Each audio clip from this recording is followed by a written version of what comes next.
जैसा कि आपको मालूम है कि इंश्योरेंस प्रोडक्ट्स पे अब जीएसटी को 0% कर दिया गया है, लेकिन ऐसा माना जा रहा है कि उसके कारण हो सकता है कीमतें कम होने की जगह बढ़ जाए। जी हाँ, यानी मान लीजिए 100 रुपए का आपका इंश्योरेंस है, 18 रुपए का टैक्स है, 118 रुपए का माल होता है।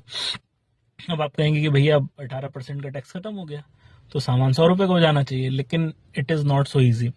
एक कॉन्सेप्ट होता है जिसको आईटीसी यानी इनपुट टैक्स क्रेडिट बोलते हैं। इसका अर्थ ये होता है कि जो प्रोडक्ट आज हमने 100 रुपए में या कोई फिजिकल प्रोडक्ट बेचा, इससे पहले भी उस पर टैक्स लग चुका है।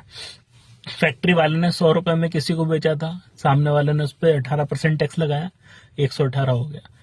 अगले व्यक्ति ने 100 रुपए की चीज 110 करके बेची, 10 रुपए का प्रॉफिट, तो अब वो एक्स्ट्रा 10 रुपए पे भी तो टैक्स लगेगा।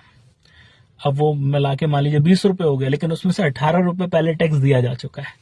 तो सामने वाला कहेगा कि भैया मैंने 20 रुपए का टैक्स भर दिया है, लेकिन 18 पहले भरा जा चुका था, तो मुझे 18 वापस किया जाए। This is called input tax credit.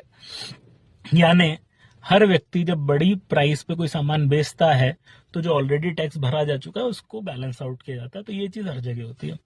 और इंटरेस्टिंग चीज ये है कि कई और चीजों पे भी आप आईटीसी क्लेम कर सकते हैं।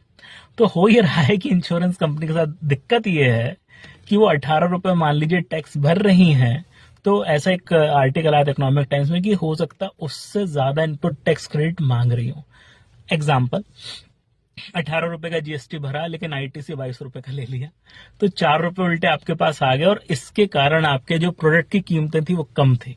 लेकिन अगर अब हमने 0% जीएसटी कर दिया तो 0% जीएसटी पे आईटीसी क्लेम नहीं बनता।